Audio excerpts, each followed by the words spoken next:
Bharatiya Janata party, Narendra Modi ji, Moin Singh Thakur ji, Rakesh Thakur ji. Assembly election जो है जो चल रहा है उसमें कैंपेन वगैरह हो रही है।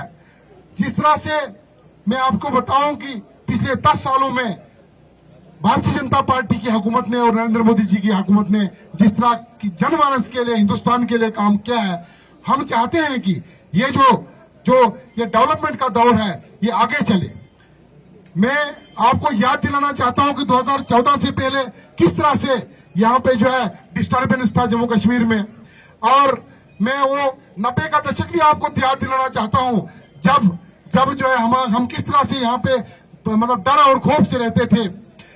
और जब 90 की बात मैं करूं, जब मिलिटेंसी जो है शुरू हुई थी जम्मू कश्मीर में, तो मैं आपको याद दिलाऊं कि उस वक्त हुकूमत किसकी थी? वो उस वक्त हुकूमत जो थी नेशनल कॉन्फ्रेंस की थी। आखिर क्यों नेशनल कॉन्फ्रेंस की हुकूमत ने मिलिटेंसी पे कंट्रोल किया? और फिर जब 2014 में भारतीय जनता पार्टी की हुकूमत जब सेंटर में आई तो फिर एकदम कैसे मिलिटेंसी पे और पत्थरबाजी पे उस पे कंट्रोल हो गया। तो कहने का मतलब है कहीं न कहीं जो एनसी जो नेशनल कॉन्फ्रेंस है उनके जो आका है, जो फारूक अब्दुल्ला है, उमर अब्दुल्ला है, कहीं न कहीं उनका इस डिस्टर्बेंस में स्टेट को बर्बाद करने में कहीं न कहीं हाथ था। आज जो दोबारा आपके सामने आए हैं वो आपके सामने झोली फैलेंगे। अब आप देख रहे हैं कि यहाँ पे अलायंस हुआ है। बहरहाल में कांग्रेस और एनसी का अलायंस नहीं है, वहां दोनों लड़ रहे हैं, लेकिन रामबन असेंबली सेगमेंट में दोनों का अलायंस है और उनका अकेला कैंडिडेट है। मैं आपको एक बार याद दिलाना चाहता हूं कि जितने भी प्रोपगंडे जो है समाज में चल रहे हैं उन प्रोपगंडों से हमको जो है थोड़ा सा हमें होशियार रहना है। हमें जो है किसी के प्रोपगंडे में नहीं फंसना है।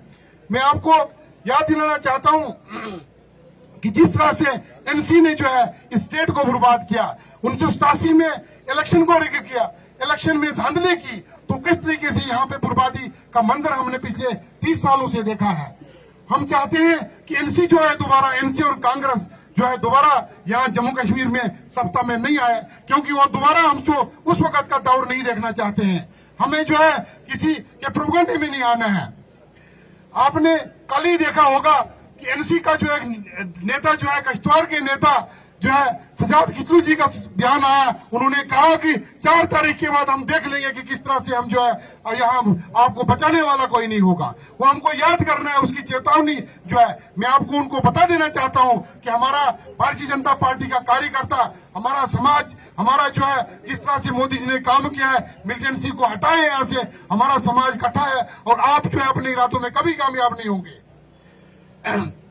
मैं आपको अभी मैं कल देख रहा था कि नेशनल कॉन्फ्रेंस का जो प्रत्याशी जो उम्मीदवार है वो वहां पे मगरमच्छ के आंसू रो रहा था।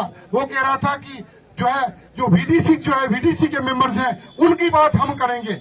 मुझे बड़ा अफसोस हो रहा है कि आज तक जो है उन्होंने कभी भी वीडीसी की बात नहीं की। पहले एक बार मुझे याद है कि इन्हीं के नेताओं ने कहा था कि जब हमारी हुकूमत आएगी तो हम वीडीसी को डिसबैंड करेंगे। वो चीज उनको याद भूल गई। मुझे लगता है कि जिस तरह से हमको गुमराह कर रहे हैं, जिस तरह से उन्होंने प्रोपगंडा कर रहे हैं, उन प्रोपगंडों से जो है हमको बचना है। मैं आपको याद दिलाता हूं कि हमारे बीच में से कुछ कैंडिडेट जो हमारा साथी कल को हुआ करता था वो भी मंजर आम पे है आपके सामने, वो भी मंजर आम पे है और वो भी आपके पास वोट मांगने के लिए आएगा। उसको हमने 10 साल जो है उसने पार्टी का प्लेटफॉर्म इस्तेमाल किया, वो पार्टी का कार्यकर्ता था और एकदम जो है जिस तरह से जिन्ना ने अपने प्रधानमंत्री बनने के लिए उसने अपने देश का विभाजन किया था, उसी तरीके से हमारे उस साथी ने जो है खुद को एमएलए बनने के लिए, टिकट हासिल करने के लिए, अगर जब उनको टिकट नहीं मिली, अपना स्वार्थ नजर आया तो उन्होंने पार्टी की तकसीम किया। लेकिन मुझे भरपूर आपसे उम्मीद है कि आप जो है हमेशा जो है प्रोपगंडों में नहीं आओगे। उस निर्दलीय उम्मीदवार, इंडिपेंडेंट उम्मीदवार को मदद करने का मतलब सीधा सीधा है कि हम जो है नेशनल कॉन्फ्रेंस को मदद कर रहे हैं। लिहाजा इन प्रोपगंडों से आपको बचना है। यहाँ की जो आवाम है जिन्होंने मुझे यहाँ पे पूछा है, हो सकता है आपको मेरे से मतभेद होगा, हो सकता है आपको राकेश ठाकुर से कोई मतभेद होगा। उन मतभेदों को हमने छोड़ना है। हमने जो है लार्जर इंटरेस्ट के लिए बात करनी है, हमने देश के कल्याण के लिए बात करनी है। हमारा सपना है कि जम्मू कश्मीर में भारतीय जनता पार्टी का सीएम बने। हम जो है चाहते हैं वो कैसे बनेगा, जब हम मुतैद नहीं होंगे, जब हम भारतीय जनता पार्टी को वोट नहीं देंगे। हम व्यक्ति विशेष का सवाल नहीं है यहाँ पे, अगर सवाल है तो विचारधारा की लड़ाई है। एक तरफ से देशभक्त लोग हैं और एक तरफ से वो लोग हैं जिन्होंने जो है यहाँ पे डिस्टर्बेंस किया है। तो लिहाजा मैं ज्यादा आपका वक्त नहीं लूंगा, क्योंकि आप सब लोग जो हमारे प्रत्याशी को सुनना चाहते हैं, हमारे मेहमान खसूसी गोविंद सिंह ठाकुर जी को आप सुनना चाहते हैं। मुझे लगता है कि आप हमेशा